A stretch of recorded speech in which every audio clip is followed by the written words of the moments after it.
Agenda Nacional les llega en vivo de lunes a viernes de 11 de la mañana a 12 meridiano y es grabado y retransmitido de 12 a 1 de la madrugada por esta misma emisora. Se transmite en la costa este de los Estados Unidos de América por el canal 513 de Time Warner en los estados de Nueva York y New Jersey y por el canal de AT&T para los estados de Massachusetts y de Maine y las ciudades de Nueva York, New Jersey y Boston.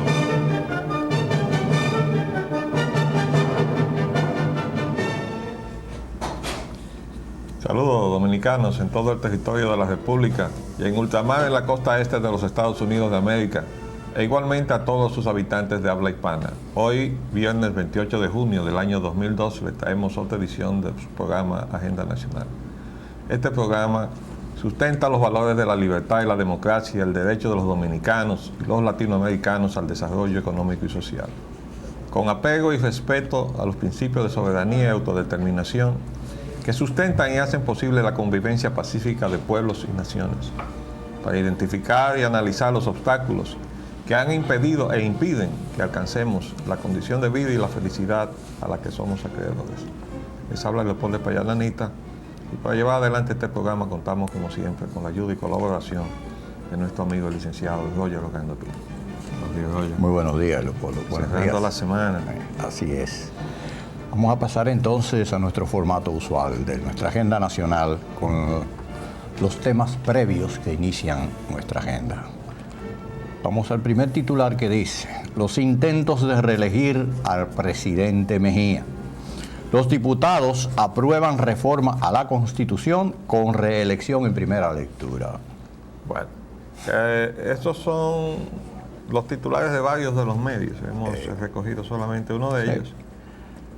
Creo que están convocados para mañana los señores diputados para seguir adelante en su intento de reelegir al presidente Mejía. Ya le hemos dicho que se van a dar un gran tropezón con el principio jurídico de la no retroactividad de la ley.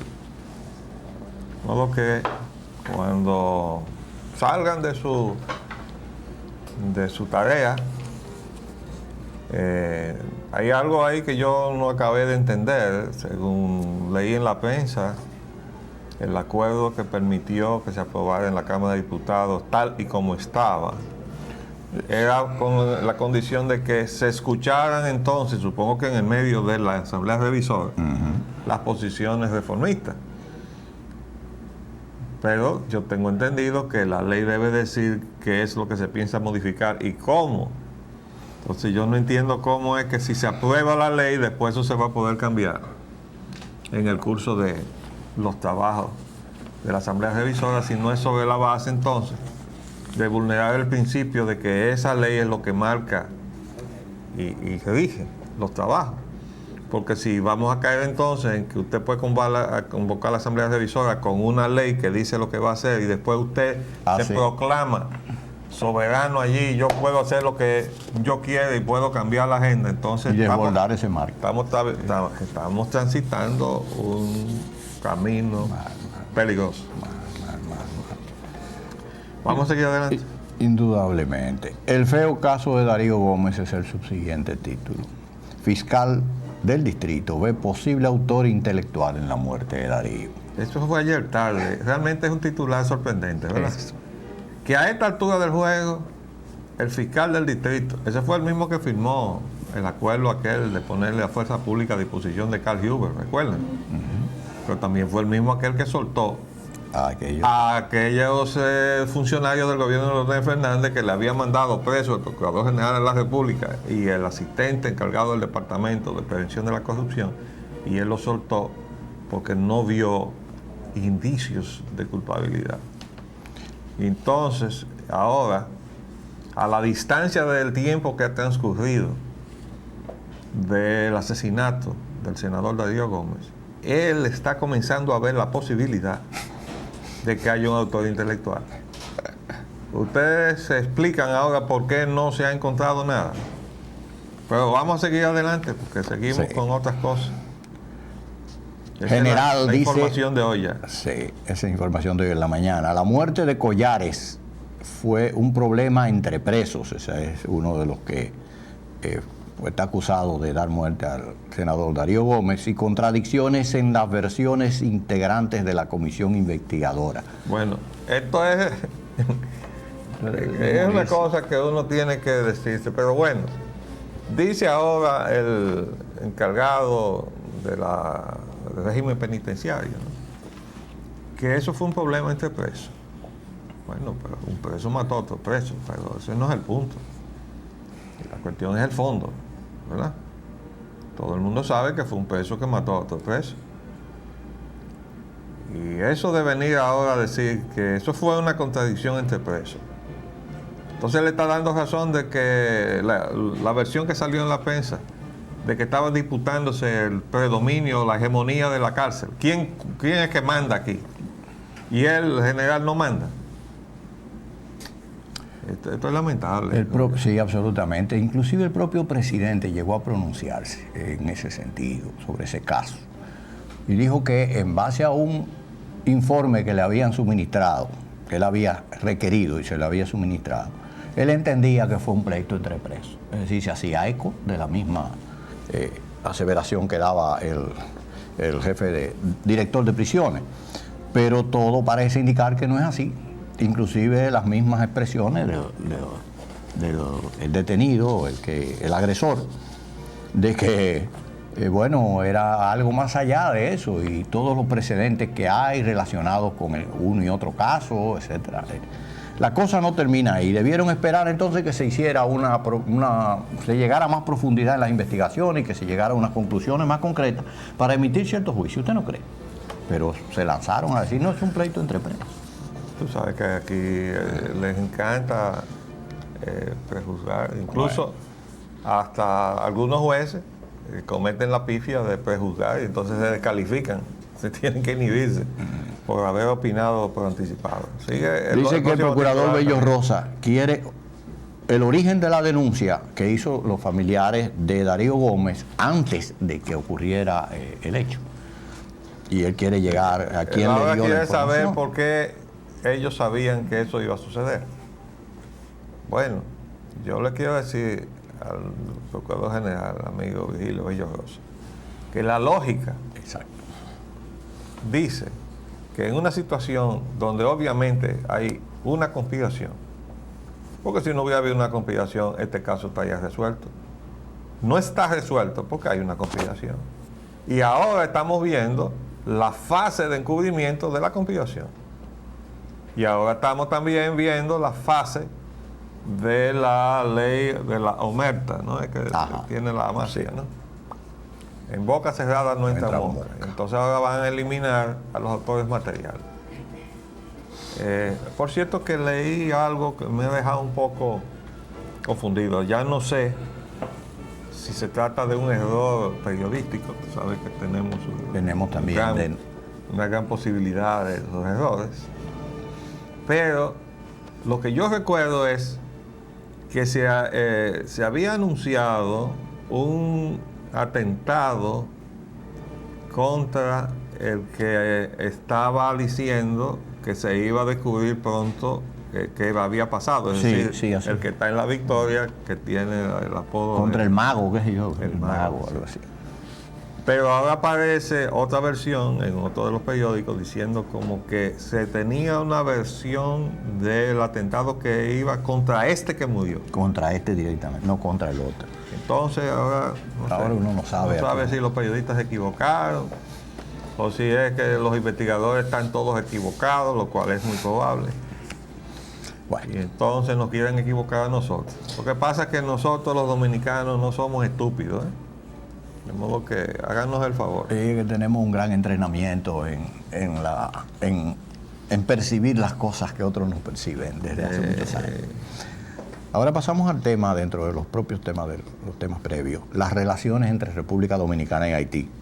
Y dice el señor embajador de Haití, Guy Alexandre, opuesto a que haya un tratado de libre comercio entre República Dominicana y Haití. Bueno, es interesante. Eso es muy interesante. Leer lo que dice este señor, como todos deben saber, ya fue embajador antes y ahora lo mandaron otra vez para acá. Si eso es bueno para Haití, debe ser malo para nosotros. Dice aquí, el embajador de Haití en la República Dominicana se mostró ayer en desacuerdo con la aprobación de un tratado de libre comercio entre ambos países y abogó por la regularización del intercambio comercial tal y como se está dando ahora. Bueno, para mí hay una contradicción.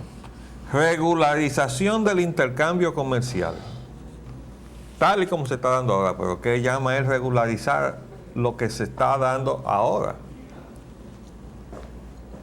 ¿Qué es regularizar eso? ¿No? Porque se le intentó dar un marco, pero él dice que nada de libre comercio. Bueno, yo podría estar de acuerdo con él, porque ¿cómo vamos a pactar nada? Pero si es que Haití no está en condición de cumplir nada, y no ha cumplido nunca nada, o quieren que les repita lo del tratado que se firmó, el acuerdo que se firmó en Washington el 31 de enero de 1938, donde Haití se comprometió a respetar esa frontera y que por ahí no iba a pasar nadie de allá para acá, que respetara la legalidad de ingreso en la República Dominicana.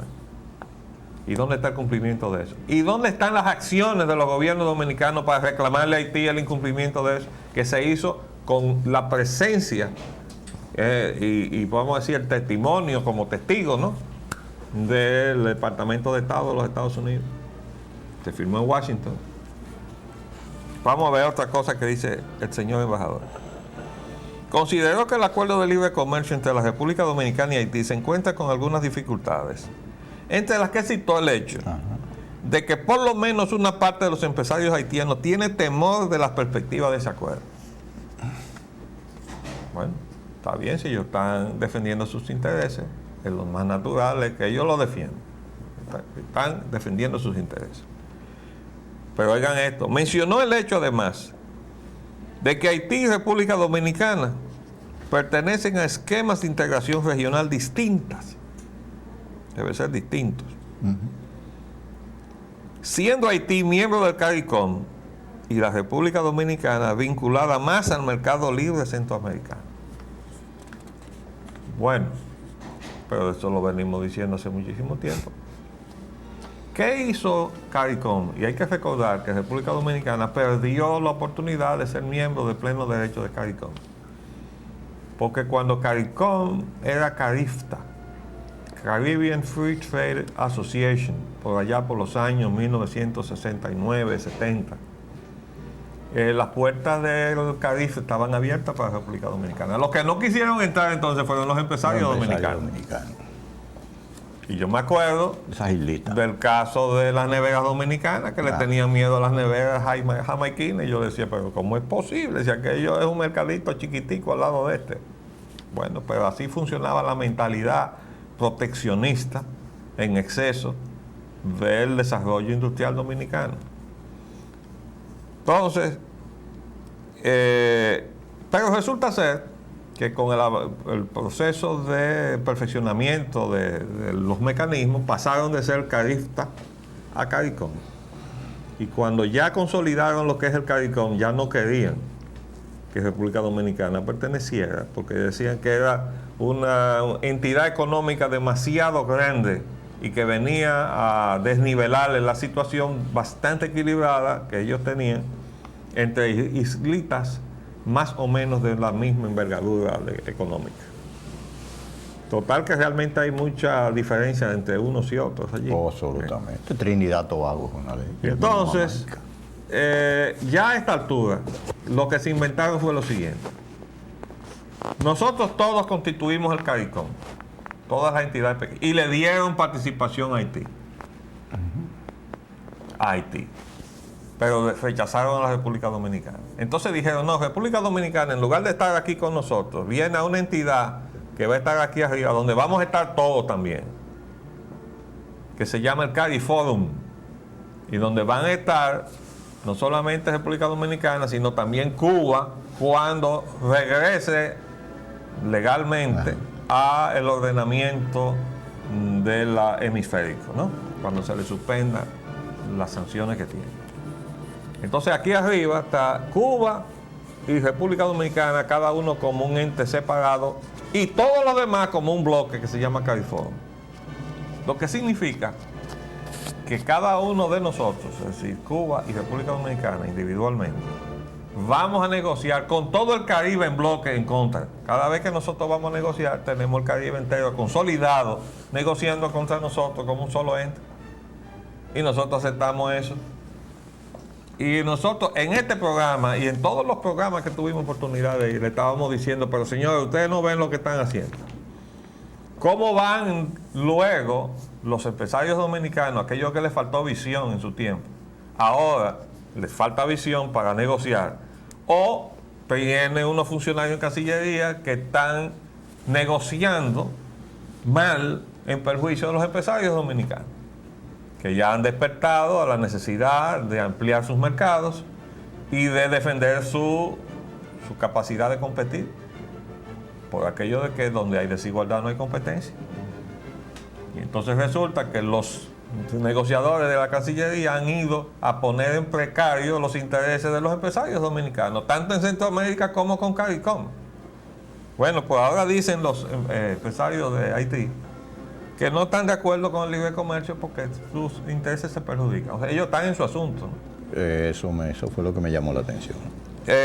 Acuérdate que el otro día recogíamos la información de que ellos tenían objeciones con relación a lo de la zona franca en la frontera por unos criterios nacionalistas. Sí.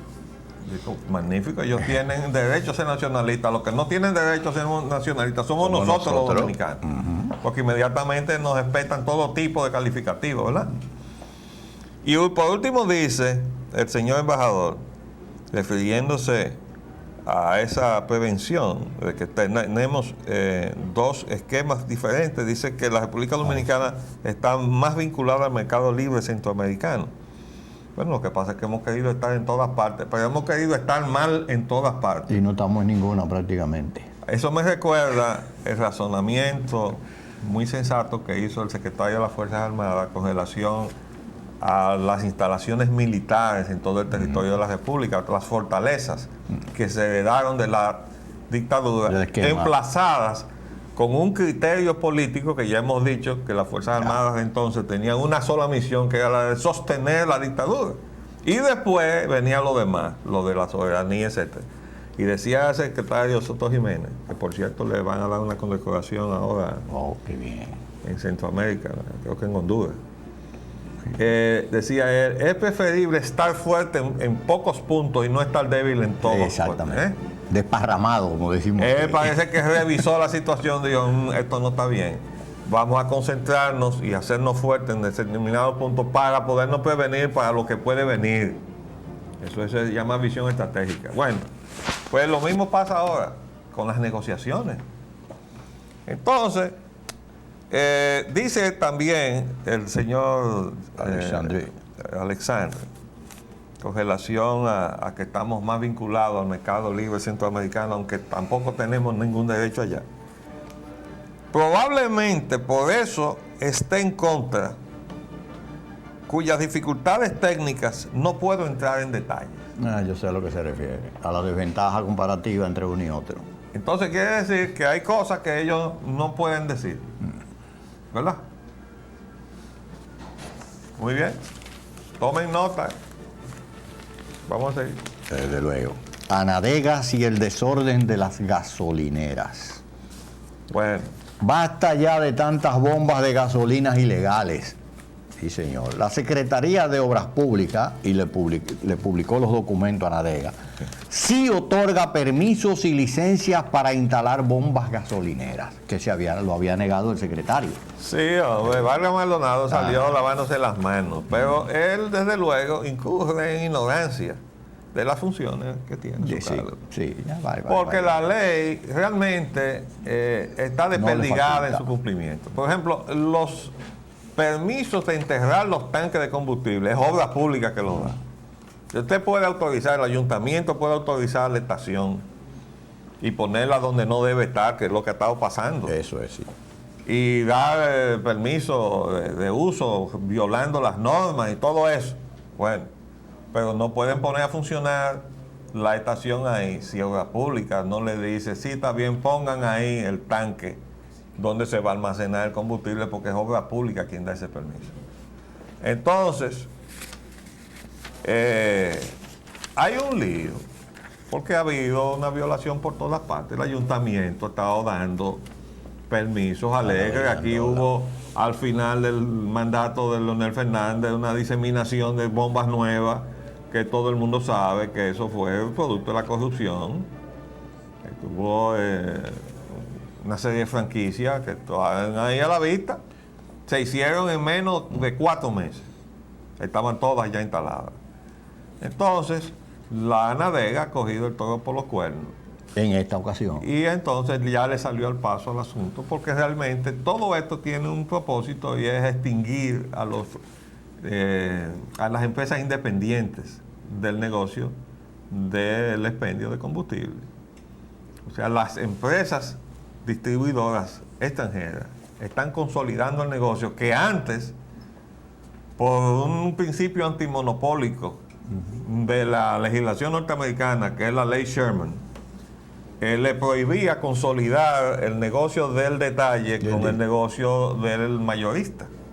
Y entonces las mismas compañías financiaban a empresarios dominicanos para que se instalaran como dueños de las estaciones. Y le daban facilidad de dinero y financiamiento para ellos poder irlo pagando poco a poco. Entonces ellos eran los dueños de sus estaciones, pero con un contrato para expender exclusivamente la marca de quien les financió. Pero la estación no era propiedad de la compañía. No eran de ellos. Eran porque la ley los obligaba a respetar esa separación. Pero de un tiempo a esta parte viene un proceso inverso, que es la de consolidar el dinero que se gana el minorista y el dinero que se gana el mayorista, en extinción de la condición de los independientes que todavía están ahí y están peleando y están denunciando la situación. Esto es parte de esa batalla.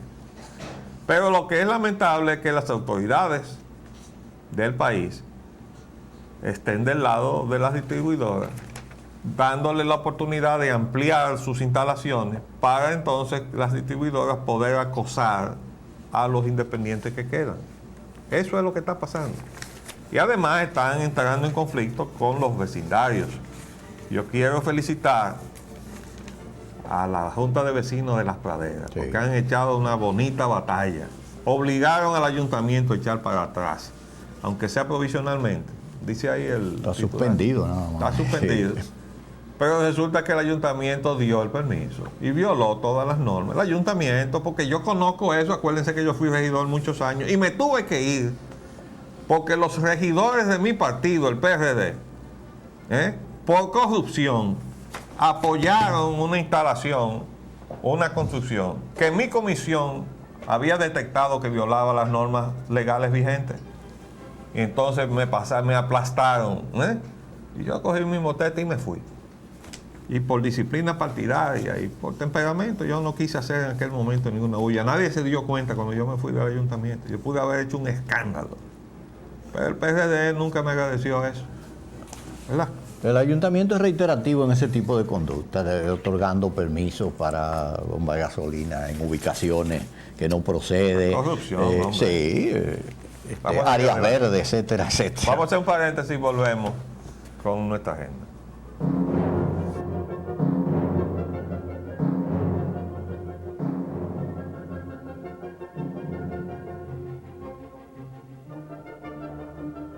Pues damos continuación a nuestra... Vamos al próximo punto. Las incomprensibles finanzas del gobierno. Bueno. Secretaría de Obras Públicas. El gobierno utilizará parte del cobro en peajes para pagar deudas a contratistas. Tire por ahí. Sí. Esto es algo que es un intento de insulto a la inteligencia de los dominicanos. Bueno, hace muy poco que el gobierno tuvo que ceder una buena parte del peaje al Banco de Reservas porque tiene una deuda con el Banco de Reservas. Y ahí mismo, en la sesión que le hizo al Banco de Reservas, incurrió en contradicción con algunos de los contratos alocados que se han estado dando de concesiones de 20, 25 y 30 años a extranjeros ligados a dominicanos, para que se les ceda también el peaje, es decir, ellos mismos se cobran. Entonces dicen, no, el gobierno no va a invertir nada. No, el gobierno no va a invertir nada porque los señores se van a cobrar directamente del bolsillo de nosotros los dominicanos. Ya hemos explicado que el mecanismo ese de las concesiones de contrato a 20 y 30 años es que el Estado se quita de en medio como intermediario entre los ciudadanos y las entidades contratantes para dejar que las entidades contratantes abusen de los dominicanos. Eso está pasando con los servicios públicos en general y ahora lo quieren llevar también a las autopistas. Porque cuando le concedan las autopistas a estas empresas, espérense a ver cuando ellos comenzarán a disparar el peaje, como a ellos les parezca. Como le parezca. Con la complacencia de los gobernantes de turno, porque todos van a estar bailando en lo mismo, porque es la conchupancia que está gastando el país. Conchupancia delictuosa de los tres partidos, ¿verdad? Porque lo peligroso no es la parte que se ve de los partidos, que es la parte política. La peligrosa es la parte económica que está sumergida debajo del agua, donde todos están consolidados, los tres partidos. Esa parte económica es la peligrosa, porque es la mafia de las finanzas y de los acuerdos bancarios y de muchísimas cosas. Y comisiones. Sí, las comisiones de préstamo. Y contratos grado a grado. Y concesiones. Todavía tenemos pendiente fijar la entrevista con la licenciada María del Carmen Delgado de Paniagua para que le venga a decir todas las interioridades de lo que pasó con el contrato de Aerodón y los aeropuertos. Que repetimos, queremos ver a dónde van a meter la cabeza los restantes ciudadanos que fueron a dar testimonio de que aquello estaba muy bien. Pero eso será la próxima semana. En síntesis, el arquitecto, ¿a cuáles peajes se refiere entonces, secretario de la República? No sé cuáles le quedan. ¿Le quedan algunos? Bueno, no hay ninguno. Tendrá que instalar algunos otros porque más. Porque lo que le cedió al Banco de Reserva, más todo lo que habían cedido a los contratistas, ¿con qué peaje se queda? ¿O le van otra vez a quitar al Banco de Reserva los peajes que le cedieron? Los existentes están en manos del Banco de Reserva, los otros son para otra cosa. Bueno, titulares internacionales. La parcialidad de Estados Unidos en el conflicto israelí-palestino.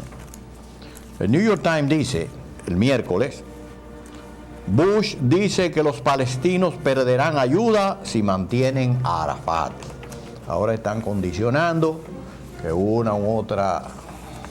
Esta es una cosa realmente... Yo no sé a dónde va a conducir el señor Bush a los Estados Unidos. Realmente que nos preocupa, Nos preocupa porque ya hemos dicho que todos nuestros países y todos los que hemos luchado de alguna manera, unos más, otros menos, y los que todavía estamos luchando, porque hay gente que ha claudicado, otros lo han muerto en la batalla, por lograr establecer la libertad de nuestros pueblos, de nuestra gente. Y repetimos que el principio fundamental es la libertad y la democracia es el instrumento para preservar la libertad con todos los defectos con que se ha logrado implantar la democracia en los países en que nosotros nos desenvolvemos en el hemisferio occidental. Pero nosotros hemos tenido siempre como paradigma a los Estados Unidos. Es decir, que en la medida en que vemos desaparecer valores y vemos desaparecer el respeto a las instituciones en los Estados Unidos, nosotros comenzamos a preocuparnos. Y de eso se trata. Fíjense lo que pasa. Estados Unidos ahora le dice a Arafat, si usted, le dice a los palestinos, si ustedes mantienen a Arafat, o sea, haciendo uso de la democracia que él está reclamando, ustedes van a perder la ayuda que nosotros le otorgamos. No tienen voluntad para elegir, entonces. Entonces, ¿dónde está el ejercicio de la democracia, presidente? ¿Por qué usted no le impone esa misma condición a Sharon? Por lo menos para que usted sea imparcial. Claro. Aunque ya usted no está ayudando a aprender democracia ni nada que se parezca, porque usted le está condicionando desde afuera. Un gobierno le está imponiendo condiciones a otro. Y yo traje una serie de libros que están ahí para refrescar un poco de cómo vinimos a parar donde estamos. Y aparece también otra información que dice que líderes del grupo de los 8 apoyan plan de Bush para Oriente Medio. Pero si usted se lee con cuidado la información, usted se da cuenta de que no hay tal, No hay o sea, tal. que es una forma de condicionar a través del titular la realidad. Le están poniendo algo que no es. Si usted se lo lee, usted lo que encuentra es que hay grandes reservas con relación a la posición del señor Bush. Entonces, porque CNN está como Sí, muy doblegado a la política. No, está en una campaña confusionista desde el 11 de septiembre. Desde antes ya venía dirigiéndose hacia ese propósito, pero aceleraron el paso de la partida. Mira lo que dice aquí. A su arribo a la cumbre de 2 días en la remota localidad de Kananaskis, varios líderes se habían distanciado del deseo de Bush de que Arafat dé un paso al costado y allane el camino a una nueva conducción. Hacia la conclusión de la reunión el jueves, muchos de los líderes aún evitaban apoyar explícitamente la demanda de Bush con respecto a Arafat. Dice, sin embargo, era claro que el mandatario estadounidense había logrado convencer a sus pares sobre la esencia de su plan. O sea, esto es buscar que Bush no resultó derrotado, sino que salió adelante. Salvarle la cara, ¿no? Sí. A él, porque en realidad, mire, se manifestó Francia, el primer secretario, el ministro de Relaciones Exteriores francés en contra. Se manifestó el secretario de la Unión Europea, Solana. Se manifestaron los belgas, hasta usted mismo señaló al de Inglaterra, A Blair. a Blair. Y entonces, ¿de qué estamos hablando? Oiga esto, el primer ministro de Italia, Silvio Berlusconi, dijo que ninguno de los líderes expresó su deseo de que Arafat renuncie de inmediato. Pero le exhortó a dar un paso al costado. Dice, si yo fuera el presidente Arafat, haría un gesto grandioso que le permitiría pasar a la historia como el hombre que dio todo por la libertad de su país, afirmó. Y yo le pregunto al señor Berlusconi, que yo no sé de dónde rayo llegó ahí como primer ministro. Bueno. No son de esas cosas que están pasando. Muy cuestionable fue su ascenso. ¿Por qué usted no le dice lo mismo al señor Ariel Sharon? Hágase a un lado, vamos a quitar entonces las dos gentes que no se van a entender Exacto. nunca. Y entonces vamos a tratar de que los pueblos se entiendan. Otros interlocutores. Y quiten a los dos terroristas de en medio. Arafat fue terrorista, perfecto, pero Sharon todavía tiene un expediente dando vueltas por ahí.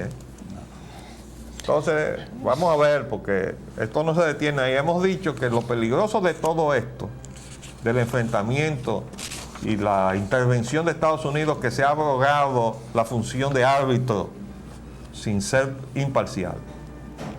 Porque el peligro de Estados Unidos es de haberse involucrado a mediar, pero es para ponerse del lado de uno de los dos contendientes. Entonces les hemos estado advirtiendo que eso va a retroalimentarse internamente hacia los Estados Unidos. Y eso va a tener graves repercusiones que todavía son imprevisibles hasta dónde pueden llegar. Y a nosotros nos preocupa.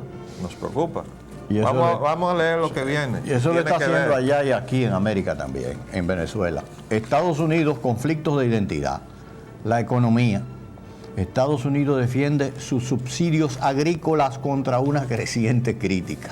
Bueno, eso ¿Qué le ya lo parece? habíamos dicho, Sí. pero ahora está recogido aquí en el New York Times. Bueno, ya el gobierno de Estados Unidos se ha hecho consciente de todas las críticas que le han hecho. Ahí está en inglés. Lo que dice ahí es: Estados Unidos defiende sus subsidios agrícolas contra una creciente crítica. Eso es lo que dice ahí en inglés. Entonces, bueno, lo que pasa es que no puede defender lo que está haciendo desde el punto de vista del discurso que está manteniendo. Ahora nosotros aquí en esta tribuna justificamos lo que está haciendo en la medida en que eso es lo que necesita la economía de su país y los intereses de los productores de su país. Pero nosotros tenemos el mismo derecho que tienen los Estados Unidos de hacer exactamente lo mismo. Y por eso le estamos reclamando al presidente Mejía que no se haga la ilusión de que Estados Unidos va a cambiar. No pueden cambiar, porque los intereses de sus propios electores están obligando al gobierno de Estados Unidos a actuar de esa manera. Y eso es correcto. Entonces el interés de nuestros productores tiene que llevar a este gobierno a representar esos intereses tomando medidas consecuentes. Es tan simple como eso. Vamos al próximo El punto. siguiente titular dice, refiriéndose también a los Estados Unidos, que Dios No, y a los conflictos de y a identidad. los conflictos de identidad dentro de él. Dios y el juramento a la bandera, del Pledge of Allegiance, que le llaman. Un juez, no, una corte, prohíbe juramento a la bandera en las escuelas citando la palabra bajo Dios. Es decir, el juramento que se hacía o que se hace a la bandera de los Estados Unidos tiene una frase que dice bajo Dios, y la sentencia de los jueces de una corte de apelación, que eran 3, entre ellos había un juez federal y 2 jueces de esa corte. Pero fue un juez que dictó la sentencia. El que la leyó, sí, pero los 3 están involucrados. Entonces dice que esa parte debe ser suprimida para no agredir o dar soslayar perdóname. a los que no tienen la creencia de Dios. Estamos todavía no hemos dado las dos informaciones. Resulta que ayer la información es que el juez prohíbe el juramento a la bandera en las escuelas citando bajo Dios. Pero hoy se suspenden fallos que declaren inconstitucional la jura a la bandera de Estados Unidos. O sea, ya hoy revocaron eso. Porque la tormenta que desató eso, nada más había que poner los programas de televisión de Estados Unidos para uno darse cuenta. El mismo presidente Bush dijo que eso era un escandaloso. Pero no es tanto lo que haya podido decir el presidente, sino la reacción que uno notaba en la gente y en los debates que estaban transmitiendo por televisión. Era ya de una forma acalorada, donde cada quien sustentaba su creencia. Y yo quiero decirles que esa es la esencia del conflicto. Por ejemplo, nuestra definición como nación está retratada en el lema trinitario: Dios, patria y libertad. Nosotros somos creyentes en Dios. Y que no nos vengan a trastornar eso. Y que no nos vengan con magia y brujería y qué sé yo, porque la definición de nosotros como dominicanos es que creemos en Dios. Entonces no podemos permitir que nos trastornen eso. Entonces, pero Estados Unidos, que agregó lo de Dios el otro día, en 1954, ¿verdad?, en el juramento a la bandera, para fortalecer la convicción patriótica de los norteamericanos, ahora tiene problemas, porque se levantó alguien y dijo que eso estaba lesionando el derecho de los que no creían en Dios, o de los que tenían otras creencias religiosas, y que eso estaba llevando a enseñar religión en las escuelas públicas. Exactamente. Entonces, se ha creado un debate enorme en torno a ese asunto. Pero yo quiero decir lo siguiente: ¿por qué es delicado esto en los Estados Unidos? Fíjense, Estados Unidos es una nación formada, como ya hemos dicho, por muchas inmigraciones de todas partes del mundo que se han ido aposentando en su territorio, y por eso hay bastante homogeneidad en algunos estados con respecto a su etnia, ¿verdad? Pero a través de la historia, y Estados Unidos pasó por una guerra civil que enfrentó a los estados del sur con los estados del norte, y la roncha de esa guerra todavía está por ahí, ¿eh? Eso, usted hurga debajo de la piel y encuentra sangre. Todavía hay resquemores que se suscitaron con aquel enfrentamiento fratricida. Fue grave, fue profundo. Entonces, por esa razón, la bandera de los Estados Unidos, que es la bandera de la Unión, o es decir, del norte que ganó la guerra, ha habido que tolerar que la quemen.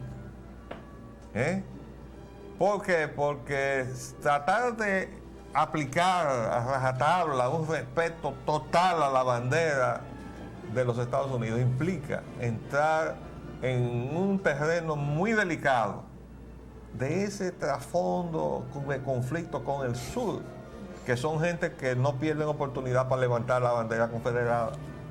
Lo han levantado en los Juegos Olímpicos, que se celebraron en Atlanta, y hubo que apiarla en el último momento, ¿verdad? Hubo que apiarla no hace mucho de un Capitolio estatal, bajo la protesta de algunas entidades. Una batalla de años, eso, pero la bajaron. La bajaron. Pero hay otra donde está la bandera de Estados Unidos y la otra al lado. Confederada. Es decir, que cuando se producen manifestaciones de rechazo a una política de manifestación del pueblo norteamericano contra la política de su gobierno y queman banderas de los Estados Unidos, no están violando ninguna disposición legal, y si existe no se la aplican. ¿Por qué? Porque se ha hecho como una cultura de tolerancia para poder convivir, el no restregarle a la gente del sur el triunfo del norte.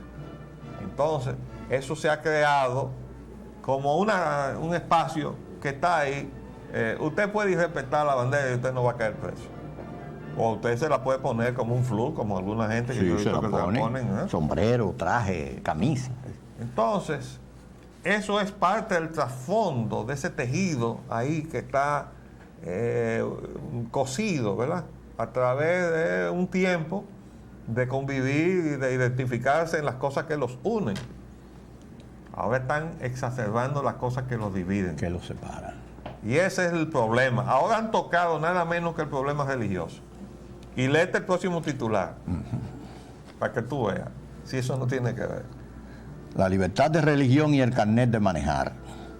Levantar el vuelo para fotos es ir demasiado lejos, dice conductora musulmana. Óigame Sí, esto. levantar el velo. Sí. Hay una señora que le han quitado su licencia de manejar, o no se la han expedido, porque ella es musulmana y tiene un velo, y la ley para darle la licencia exige que ella se tome una fotografía con la cara, Sin el velo. identificación. Sin el velo. Pero aquí está la señora con el velo. Póngame un close-up para eso. Mire eso. Ahí está superpuesta también la silueta del estado de la Florida, Que fue donde ocurrió el incidente. ¿verdad? Entonces a ella le quitaron la licencia y ella dice que le están vulnerando su derecho. Porque su convicción religiosa dice que ella debe tener un velo puesto. Bueno, lo que pasa es que con el velo puesto no hay manera de que la identifiquen. Eso es igual que entrar a un banco. Ustedes no se han dado cuenta que aquí en la República Dominicana, para usted entrar a un banco tiene que quitarse una cachucha o cualquier cosa que le oculte el rostro, o una gorra, o aún más si tiene una especie de máscara o cosa, no le permiten eso. ¿Por qué? Para poderlo identificar, y porque lo están tomando con las cámaras de televisión en circuito cerrado, como cuestión de seguridad. Pues esta señora quiere ahora torcer el brazo de la ley norteamericana con su religión, que es musulmana. Y yo quiero decir lo siguiente, que tan mal está lo que Bush ha querido hacer allá en Afganistán, quitándole el velo a las mujeres afganas que son musulmanas y diciéndole que tienen que seguir el modelo occidental, como el pretender ahora a los musulmanes en Estados Unidos que con su religión ellos quieren imponer el velo. No, ellos quieren traer a ellos ahora su cultura y su manera de vida y su convicción o identidad a los Estados Unidos. No puede, eso no es aceptable. Ni una cosa ni la otra. Entonces, fíjense ustedes cómo lo que ha ido a hacer Bush allá, de lo cual se ha vanagloriado mucho, y estimulando a las mujeres musulmanas que abandonen ese velo y que acojan el estilo de vida occidental. Pero usted no puede hacer eso, presidente. Tradiciones de Usted no puede perturbarle sus convicciones a los pueblos. Entonces, ahora eso se está retroalimentando a los Estados Unidos. Ahora los musulmanes en Estados Unidos están reclamando sus derechos por vía de su religión. Y dicen, no, mi religión ahora me dice que yo debo tener un velo. Esa es la mujer. Ahorita va a aparecer otro problemita por ahí. Ya hemos dicho que los negros más radicales se acercaron a la religión musulmana en los Estados Unidos. Y pusimos el ejemplo de Muhammad Ali, que se llamaba Cassius Clay, Malcolm X, Louis Farrakhan, todo ese grupo pues, son musulmanes. Y había un grupo llamado los musulmanes negros, ¿verdad? Entonces, se están metiendo en un terreno sumamente peligroso de gobernabilidad. Entonces, esto no es más que el comienzo. Y queremos decirle con el mejor deseo de que no sigan transitando por ahí, para que las cosas no se pongan peor de lo que ya están. Que ese no es el camino. Pues una breve reflexión sobre el tema de fondo siguiente. Un gráfico sobre la deuda externa de los Estados Unidos. Yo les Unidos. prometí a ustedes eso. Yo te dije a ti, yo voy a traer el gráfico, que es mucho más gráfico, valga la redundancia, que cualquier otra cosa. Claro, esto no está al día porque llega Bill Clinton en sus primeros 4 años. Pero vean eso, por favor, hagan un close-up. Esto que ustedes están viendo es la deuda. Esa línea que está aquí arriba es la línea horizontal cuando no hay deuda. Pero de ahí para abajo, todo lo que ustedes ven es deuda. Y miren cómo va creciendo. Estos son el régimen de Reagan, Bush, y este último es Clinton. ¿Verdad? Esta era la proyección de los primeros 4 años de Clinton. Bueno, pero Clinton logró parar el déficit anual que acumulaba esa deuda. No logró eliminar la deuda. No. Pero sí pagar el déficit. El déficit era el que venía acumulando la deuda, que como ya hemos dicho, está en 6 trillones, 18 billones y unos cuantos millones, cientos de millones más.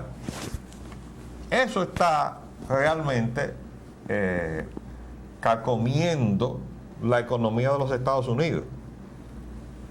Pero la política del gobierno actual ha sido incurrir en más déficit, ha devuelto el superávit, ¿verdad? Lo reembolsó. Pero ¿a quién se los reembolsó? A los ricos de los Estados Unidos. Los que por un principio de equidad de la sociedad deberían contribuir más, y así está diseñada la ley de impuestos fiscales de los Estados Unidos, que el que más tiene, el que más recibe, más paga al Estado. Entonces, cuando sobra dinero, dice el que sobra cuando hay una deuda, vamos a devolvérselo a quien realmente lo dio. Entonces, ¿a quién se lo están devolviendo? A los ricos.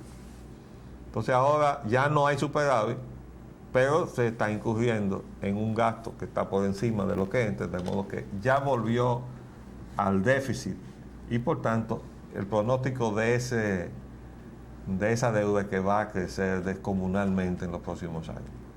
Ya nos hicieron señas de que se terminó el tiempo. Traíamos una serie de libros, pero lo vamos a hacer, que es demostrar a ustedes cómo el orden mundial no fue lo que es hoy, del predominio del capital transnacional sin patria.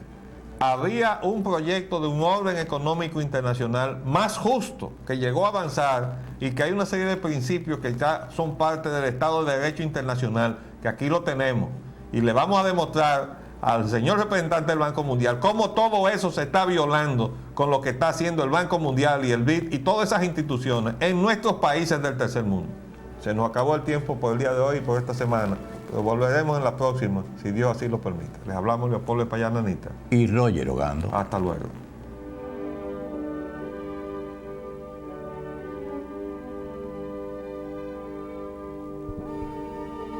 Agenda Nacional les llega en vivo de lunes a viernes de 11 de la mañana a 12 meridiano y es grabado y retransmitido de 12 a 1 de la madrugada por esta misma emisora. Se transmite en la costa este de los Estados Unidos de América por el canal 513 de Time Warner en los estados de Nueva York y New Jersey y por el canal de AT&T para los estados de Massachusetts y de Maine y las ciudades de Nueva York, New Jersey y Boston.